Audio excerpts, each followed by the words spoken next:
What does a morning look like for you at the moment? Have you got a routine of some kind? Yes, I run every single morning. So that's what time are you up? When are you waking up? I'm up about 5:30. So every morning starts with a run.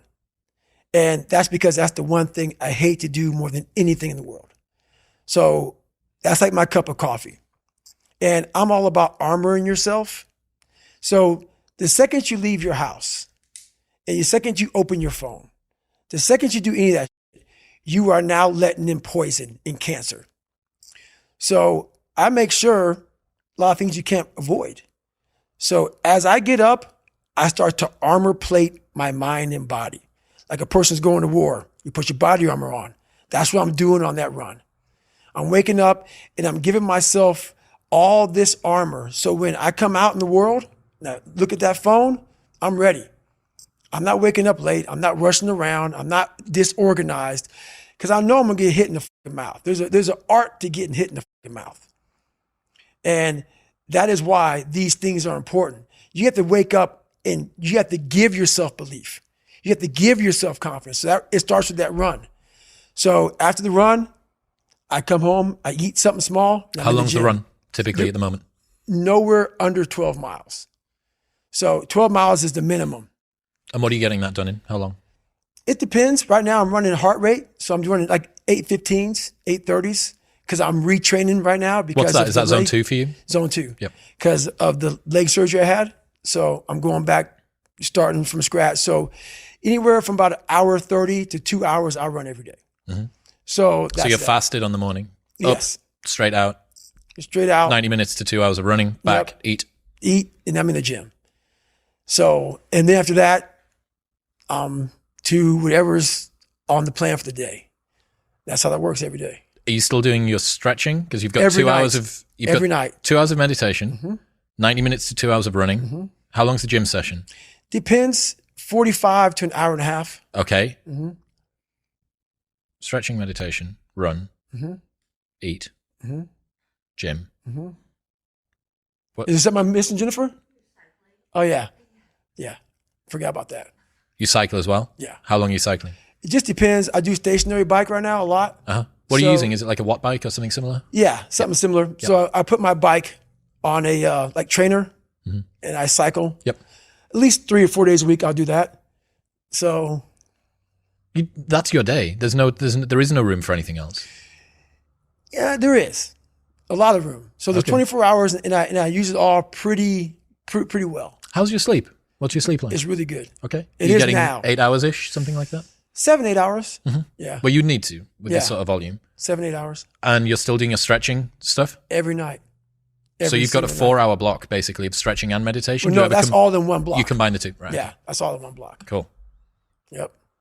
That's one hell of a day. It is. And it's been like that for 7 years. But going back to what you said before about needing to cap success, mm-hmm.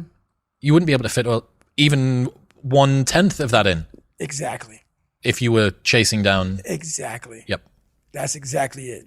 So if all that's fucked up, that's why I got to cap success because I can't put that in. And that's my growth factor. So, that's my human growth factor.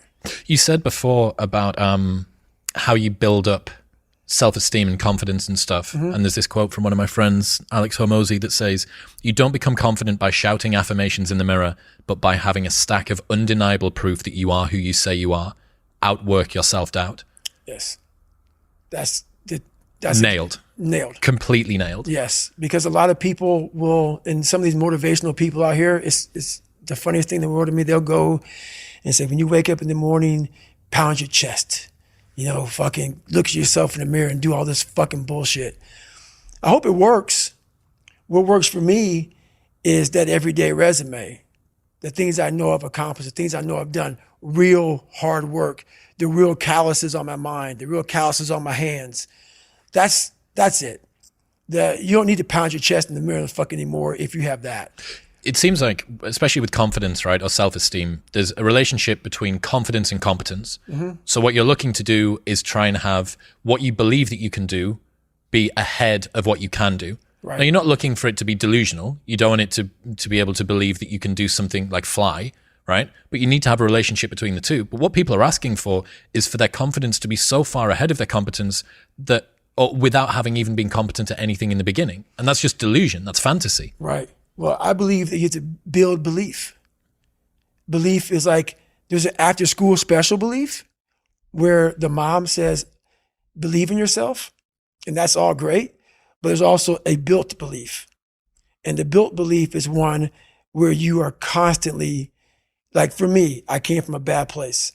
How I build belief is through the daunting tasks I put myself through.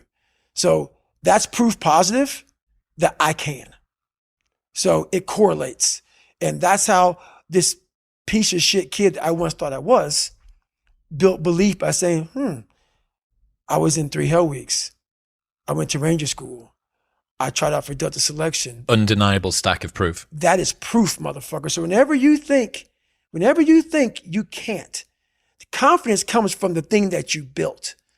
You must build belief. You must build confidence. It can't be like, hey, I'm going to go knock that shit out. You got to look over here and say, I can knock that shit out. It's belief, and it's built on what you put in to yourself. Another friend sent me a message this morning knowing that we had this big thing that we've been working toward for a long time today. He said, Nietzsche said, I know of no better life purpose than to perish in attempting the great and impossible. The fact that something seems impossible shouldn't be a reason to not pursue it. That's exactly what makes it worth pursuing. Where would the courage and greatness be if success was certain and there was no risk? The only true failure is shrinking away from life's challenges. Nailed that one also. 2 for 2. Nailed that one also, man. Yeah, it's that dealing with laziness and self-doubt thing, I think. And I do wonder how many people use the look in the mirror, pound the chest, stare into your eyes, say your affirmations, don't get the results, and then lose confidence. Well, that's part of it. A lot of it is limited horizons. Limited horizons are like, I use me as an example always. I came from a small town in Indiana where there was a handful of black families. And a lot of people in that town, when you come from a town of 8,000 people, it's like we had a local plant, Great Dane. And you're like, you know what? I want to work at Great Dane and get a house next to my mom. That's what you know. So many of us come from these small places in our mind that we're not willing to think outside of only what we've seen. Our mind works in such a small compartment. And one thing I was able to do was to dream. Many people, but don't make dreams your fucking master. But I was able to dream outside those fucking 4 walls of that small town.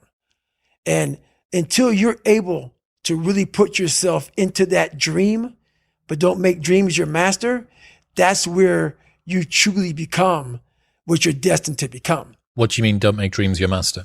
A lot of people sit back and they dream about being a sports figure, or dream about being a SEAL, or dream about being an astronaut. And all it is a motherfucking dream. They don't put the work behind the dream. That dream has become their fucking master. When you become the master of your fucking dream is when you say, I want to go be a Navy SEAL. And you say, okay, I'm going to lose 106 pounds in less than 3 fucking months. The dream was the one thing I thought about, and the dream was now gone. Now what comes in, the dream goes away, and the fucking laundry list of fucking details and tasks come up. Gotta do this, gotta do this, gotta do this, gotta do this. That's when you become the master of your dream. So a lot of people out there dreaming. Ryan Holiday says, talking about the thing and doing the thing vie for the same resources. Allocate yours appropriately. That's it. That's it. That's the way it works as well. That's the way that the brain works. You can actually get these kicks of dopamine by telling your friends about, I'm going to be a Navy SEAL. I'm going to start my training next week. It's going to be great. I'm going to feel like this. It feels good.